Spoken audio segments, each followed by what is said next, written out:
Okay. Avon calling.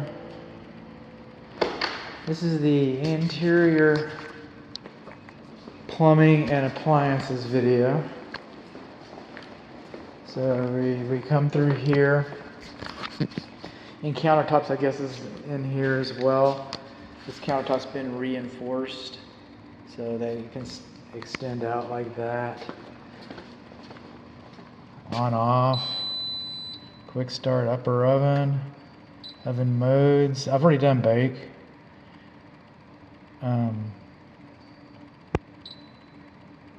Broil. Next. Start. Lower oven. Oven modes. Go down here to broil. Next. Start. And I already had the oven light on. The oven light was on when I got here. My client had left the oven light on. So we're just going to see if we can get this nice and red. We're going to run the microwave in the microwave function. By the way, we don't do timers. Home inspection, Texas Real Estate Commission. I'm not inspecting the timers. You want to make sure of that.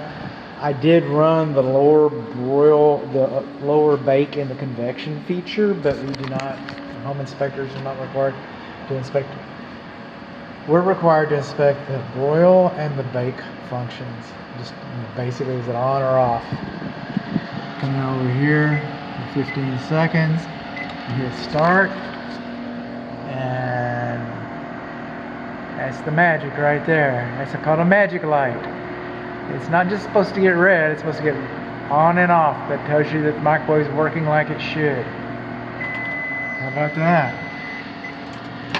Magic door, open sesame.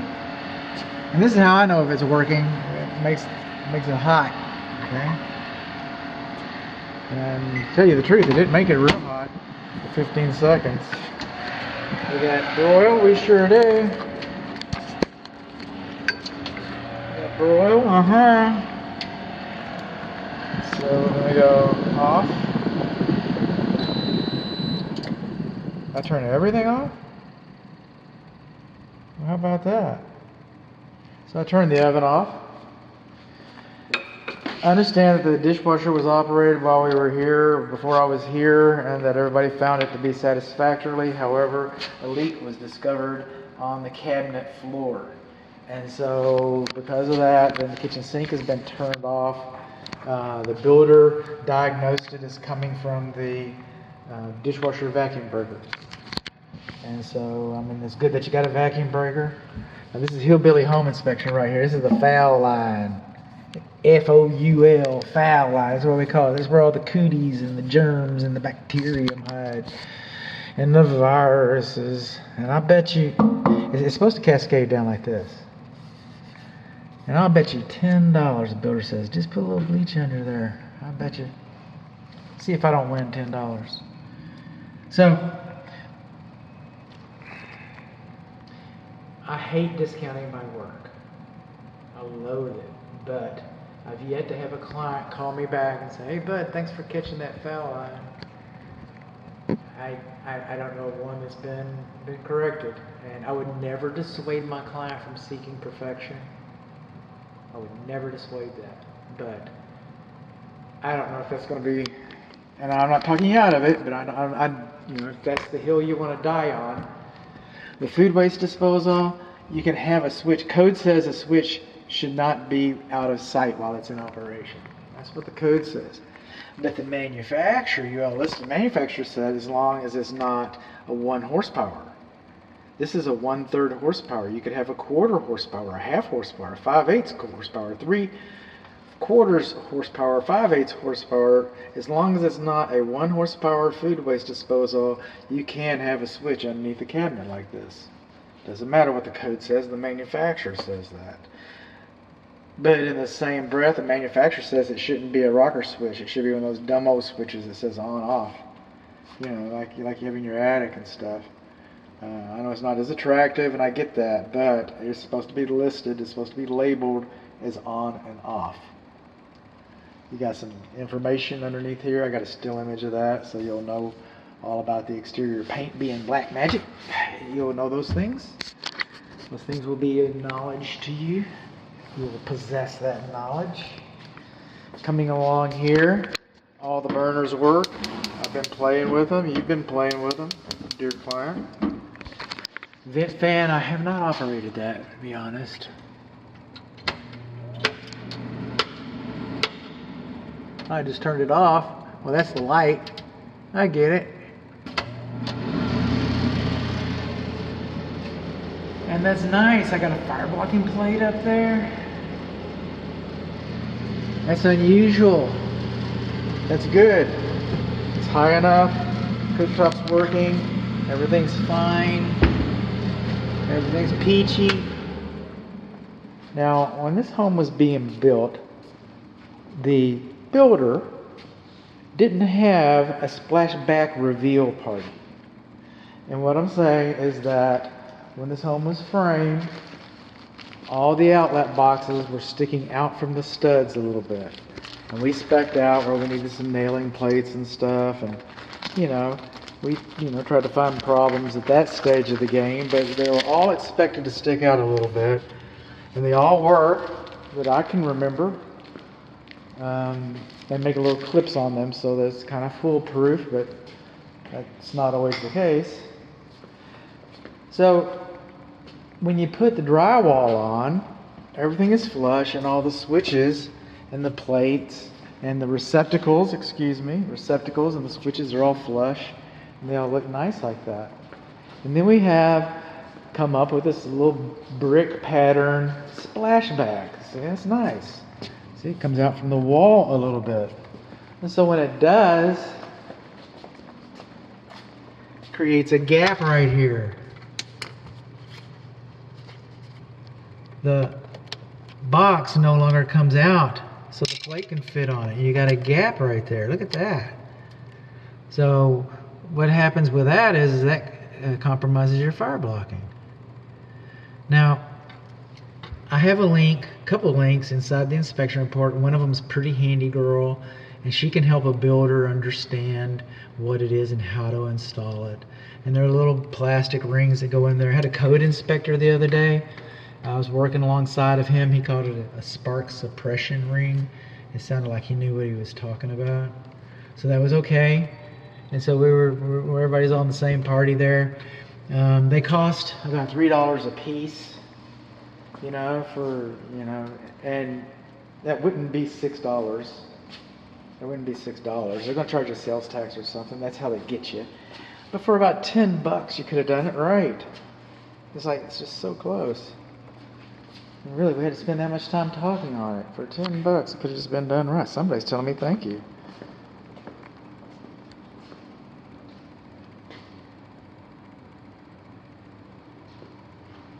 Okay. Another happy client. This is our fireplace. It's an appliance. You just push that button. There's your key. It comes on. The chimney flue does not extend 2 feet over the roof. It's too close. Come on. But the hearth extension is fine. The surround is fine. I'm pretty sure I did, but I don't remember this receptacle, so I'm going to get that while I'm here. There you go. Romance. Everybody likes some romance. Moving on along, we're going into the parent bedroom. I don't have any tape on this. The builder was calling it something else.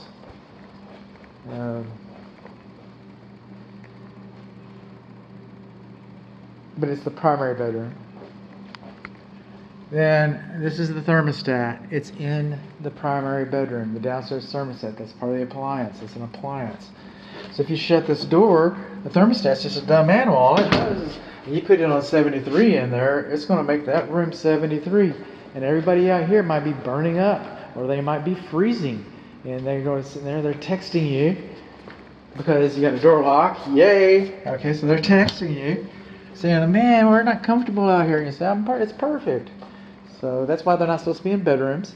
It's also facing a southern exposure. So when the sun comes through these windows, the radiant heat from this will influence the thermostat. So the thermostat will always think that it's warmer than it is. So what will happen is, like in the wintertime, it's going to turn off too soon because it's warm. It's a dumb animal. And summertime, it's going to run too long because it's warm, because it's a dumb animal. Moving on along, I understand that everybody's aware that we have this large gap here. Our niches have pitches, hots on the left, colds on the right. Hots on the left, colds on the right. Coming on along in here. We got some tape and stuff. There was some discussion with my client about cabinets and being at countertops and commodes being at a comfortable level. This one's kind of high. It's 37 inches. I think it was easy. Home inspectors do not do ADA.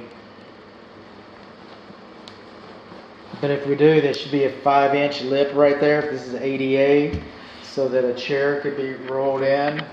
It should be 32 inches wide.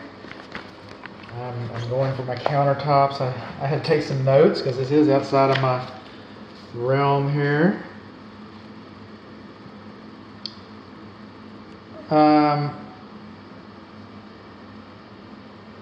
34 inches is the max for a countertop, according to ADA. And again, it's not what I normally do. What did I say this was? Okay, 35, 36, 37 inches.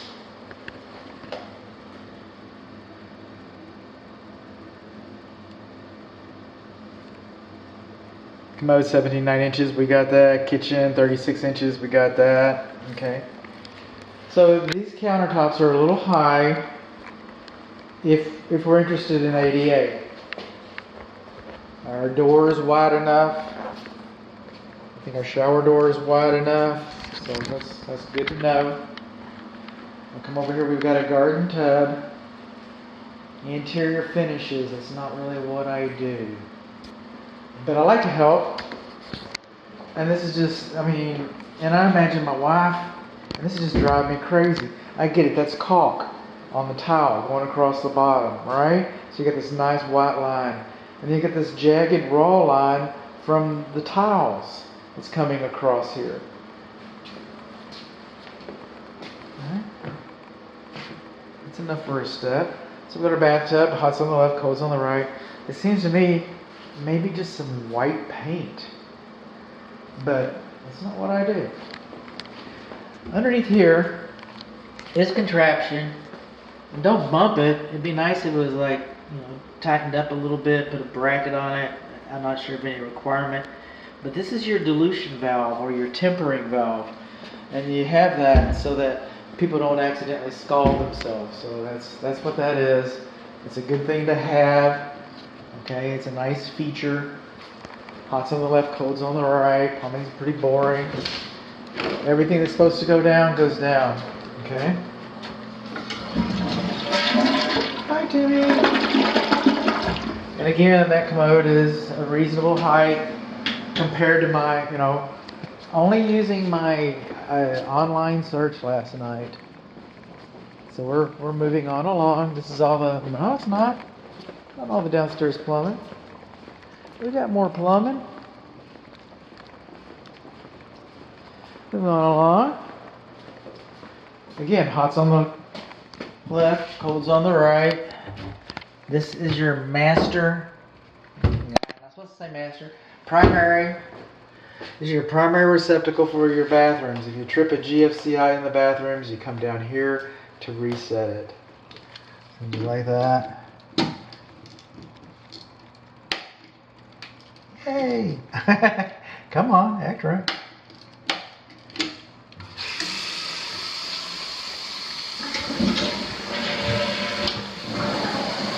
Coming along here, this is the shower.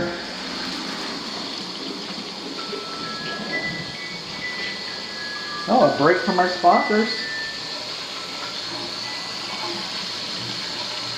Okay. Boring. Boring is good. Hots on the left, colds on the right. Hots on the left, colds on the right.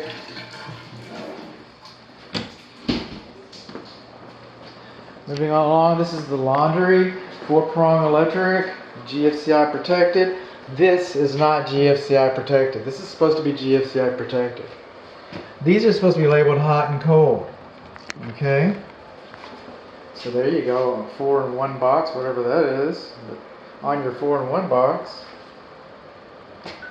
The laundry water supply line valves are not labeled as being hot and cold. Well, you hardly ever see that in new construction. And then this is the clothes dryer vent, and it's supposed to be labeled. And all that's blank. All that's blank.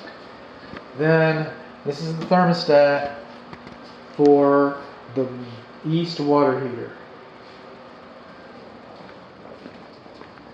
And this house does not have a, while we're at it, this house does not have a, and we're in the butler's pantry right here.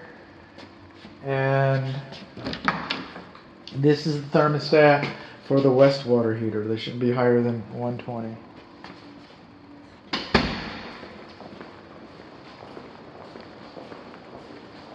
I forgot what I was saying. I'm going to bring a stick in here. I had some trouble with these stairs before, but they feel fine. Okay, to me now, they didn't a few months ago. They feel fine to me now.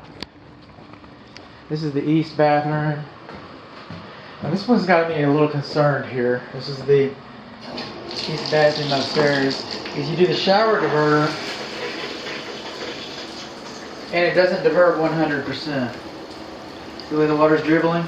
We're gonna try that. Hot's on the left, cold's on the right. We do not have, on this one, you'll notice that we do not have a perlator. That's the word of the day. We do not have a perlator. And what that means is an overflow drain. And they're not required by code. See how wide this door is. The downstairs bathroom door, I failed to mention that. Okay, this door is not 32 inches wide. Because I was made aware of that, okay? This door is 32 inches wide. This door's 32 inches wide, you know, so if you needed like a chair. But, downstairs bathroom.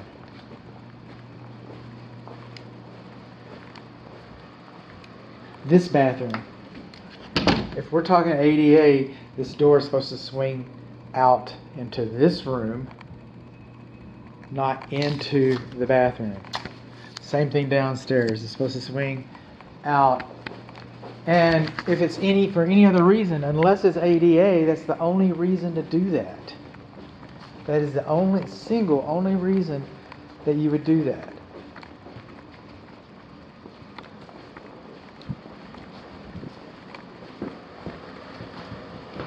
Again, hot's on the left, cold's on the right.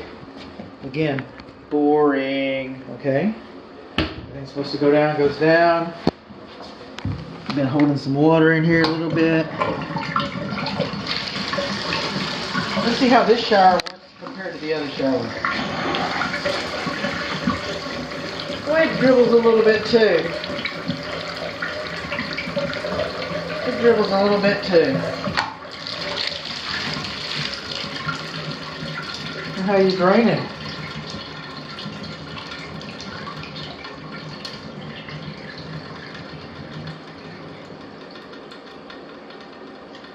That's not the quietest drain I ever heard. I'm gonna say that.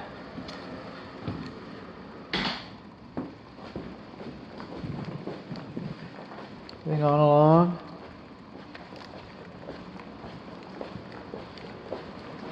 No perlators. How's our diverter going to go on this one?